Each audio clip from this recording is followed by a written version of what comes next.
digging in. We have a long way to go here. I'm probably gonna stop at 4 p.m. So just so anyone wants to budget time. All right, Wellbutrin of 93 million. So Wellbutrin is one of the great puzzles of life. How this old multi-source generic drug continues to do well is shocking and amazing. And I still can't quite figure it out. But Wellbutrin had a decent quarter, so go figure. Xenazine went generic last quarter. In fact, I almost got into that market. So their Xenazine dropped quite a bit. I think it went generic last quarter, so I'll look that up in a second. Provenge, where's Provenge? 77 million. So Provenge is hanging in there. Provenge is a weird product. Many of you are familiar with Dendreon, the company that went bankrupt that Valeant acquired. I'd be curious to see what their margins are on it. You know, Dendreon had a very hard time, very hard time getting good margins. All right, Solidyne somehow dropped off their top products list. Is that right? Or did I miss that? Where is it? I must be missing it. How could it not be here? 26 million. What? 54, 61, 57, 65, 66, 26? Is Wayne Brady? No, I'm kidding. I don't know if you know that Dave Chappelle skit with Wayne Brady, but Wayne Brady plays a pimp in that skit, and one of his distributors comes up short. So this was a very bizarre quarter for Solidyne. 54, 61, 57, 65, 66, 26. It's very bizarre. 75% sequential decline in Solidyne. Kind of tells you that, you know, a lot of their, and that raises the questions. Yeah, exactly. Does Wayne Brady have to slap a? So, you know, we've been expecting Derm to grow, or at least not shrink dramatically.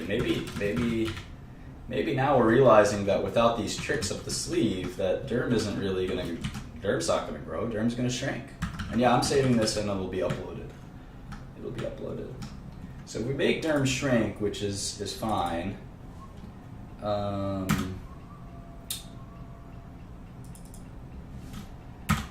let's sort of fix the Solidyne. Well, we have Solidyne kind of disappearing anyway, so that's fine. What are the other Derm franchise? Elidel.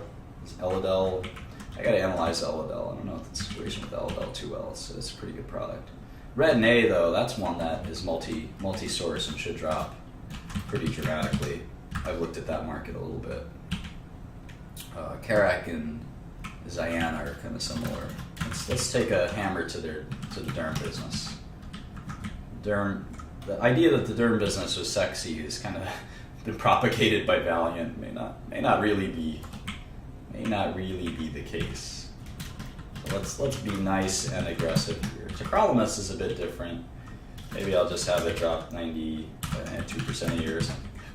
All right, so now we've taken a more of a kitchen sink to the Derm business, because I think there's a lot of risk in that. Now at the same time, you know, I feel like lowering the discount rate just because I'm making these super conservative forecasts, and the truth could be better. You never know.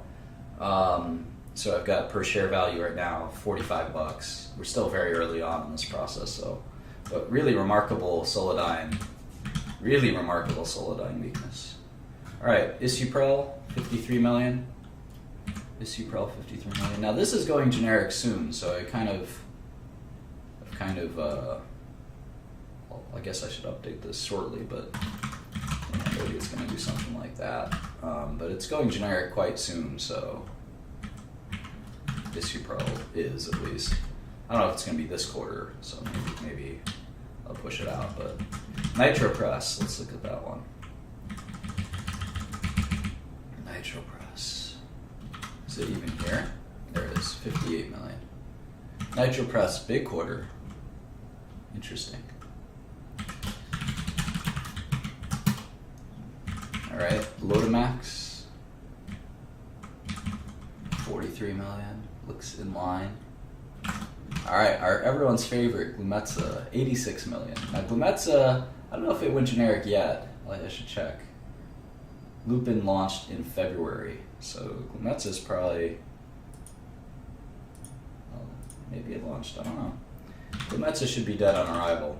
I've taken it out of my model, but I don't know. The minuscule tail. Alright, Aprizo. 31 million. Okay. Looks similar to last quarter. Karak, 21 million. That's pretty soft. Huh. Alright, Ziana. Wow, Ziana's they're not even reporting it. Let's see how small. The smallest drug they're reporting is 20 million, so it was sub 20 million for Ziana. So, I don't know, maybe the best possible thing was it was 19, but that's sort of a declining drug at this point. Very weird. A lot of weirdness here. Ofloxacin, also not reported anymore.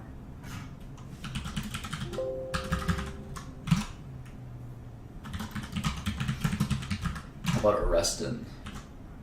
Arestin. 32 million. Alright, well, it's not so bad.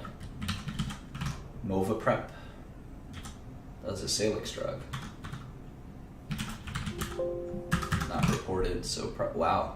That's a big sequential decline. Retin-A. No way.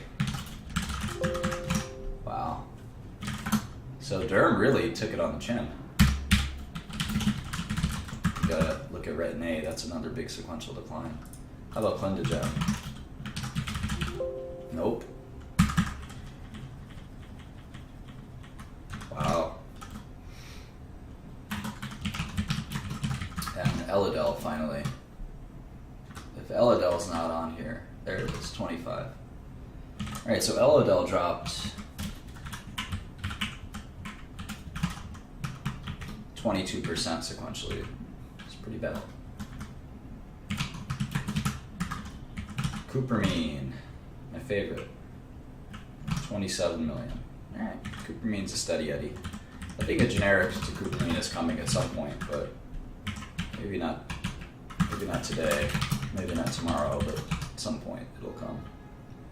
How about Uceris? That's supposed to be their big growth brand. Uceris. 39. Wow.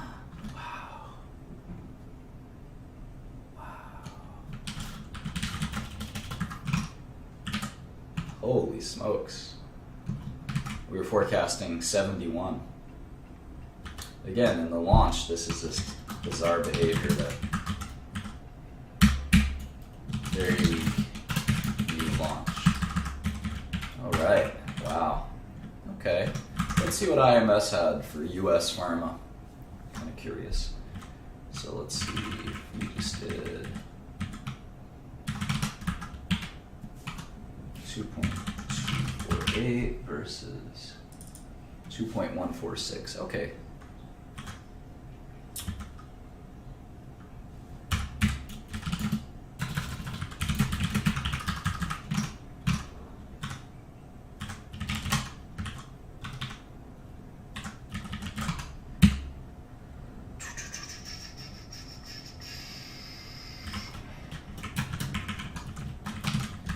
Alright, so it sort of tracks IMS relatively well, maybe except for some stocking issues.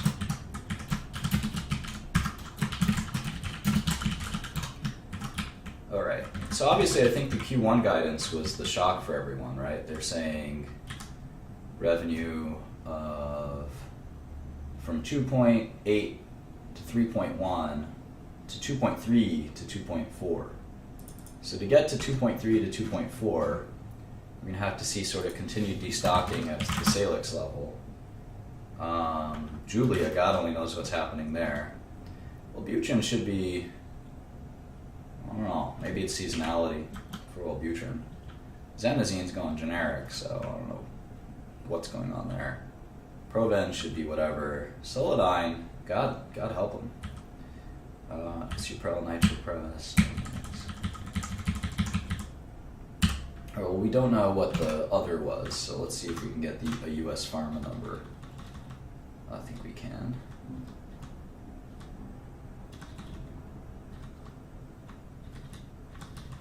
Let's go to the quarterly report. Product sales. I wonder if did they give up on segment reporting this quarter. That would be alarming if they decided to do that. No, they didn't. Okay, good. So, U.S. Pharma, 1.9 billion. And that's roughly what we got here. We got to make some small nips and tucks, I think, but that's probably about right. Okay. In fact, we can calculate the other.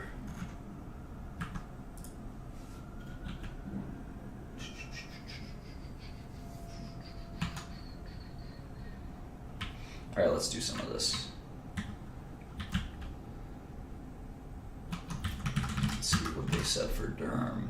342. Currency impact and other. Weird. I'll take GAAP revenues. All right, so Derm dropped.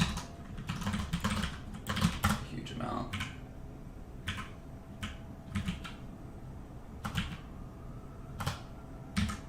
How about consumer? Consumer's going to be the one valuable brand. It's like $600 million in annual revenue. It's probably worth what, $2.5 billion, something like that.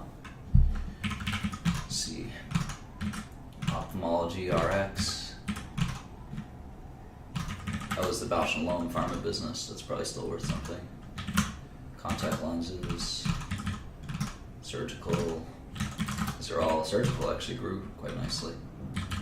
Neuro and other, 557.5. That seems off. We'll keep looking. So maybe all the weakness came from Derm and GI. Oncology. Oncology is just programs, right? GI, 509.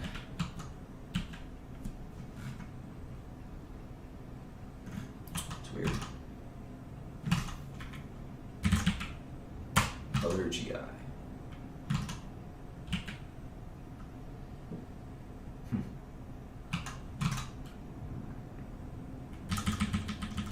Alright, let's do this rest of world stuff. 363, 4.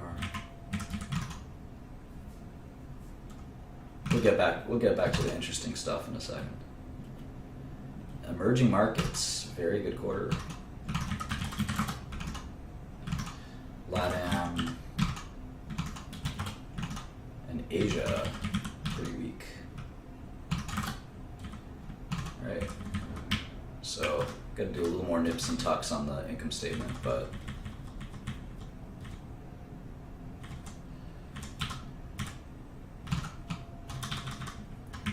so let's see if we can get to their guidance of 2.3 to 2.4.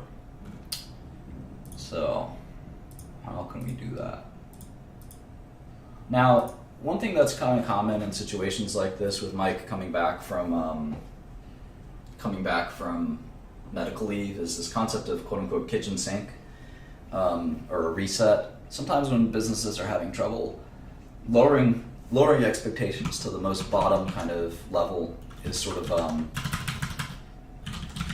a strategy that's not very wise to do. But under promising a huge amount just to sort of get all the bad news, quote unquote, out of the way, and then just having success after that. I think that's something that people like to do sometimes when they're in trouble. I don't advocate it for sure, but so let's see. So it's hard to say that the foreign businesses at least should be able to perform in line at least. EMEA has a weird pattern. It's hard to tell. We'll take the average for the last 4 quarters. That's a little easier. All right, so these businesses are pretty steady. If Zenazine is gone, can we get a Zenazine number? Let's see. Is Zenazine even reported by IMS? Let's see.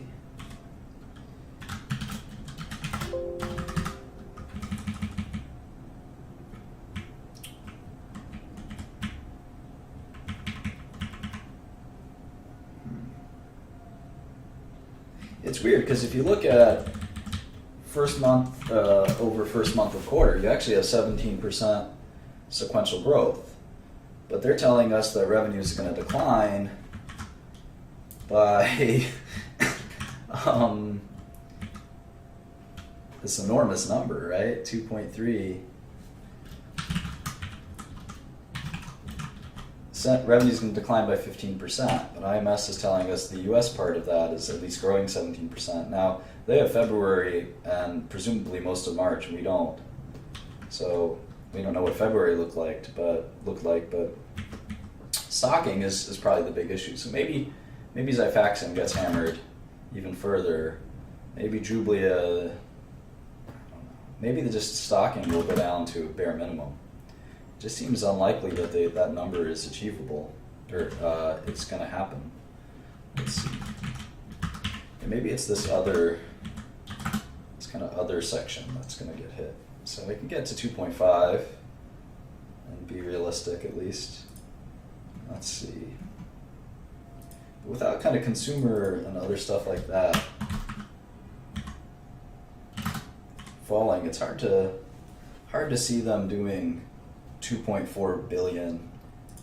So maybe they are kind of under promising and over delivering. Maybe that's the concept that they're gonna try this time. So we'll see. But Xifaxan's kind of the problem with Valiant is that they don't really have any franchises that are valuable, right? I mean, Provenge is not too valuable. Lotamax, let's look at Lotamax. That looks like it's going to be the biggest drug at expiry. So what the heck is Lotamax?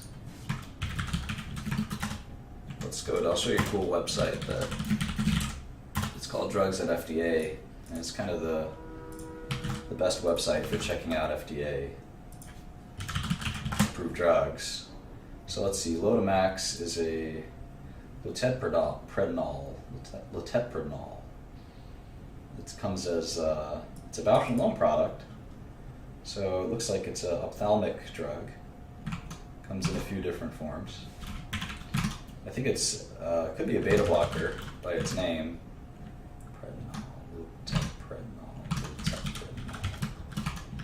Loteprednol. All right, let's see if there's a website. Lotamax. I'm kind of curious. Maybe I'll go to IMS. I'll see if there's any. Kind of curious if there's we'll do a few things. I'm curious about this product. Products like this this isn't really a brand. If it doesn't have, let's see if there's generics. Let's start with this ophthalmic formulation right here. There are no therapeutic equivalents. Okay. Loteprednol is, my guess, is an old drug. Here's another cool website to go to. Search by active ingredient. Loteprednol. Okay, let's check this one out. Approved in '98, so definitely no approved, no generics yet, but there should be no barrier to entry, and companies like Alcon and Allergan and others will want to make a Loteprednol generic. In fact, we can kind of go to this DMF text FDA list. Let's go here. Loteprednol. All right.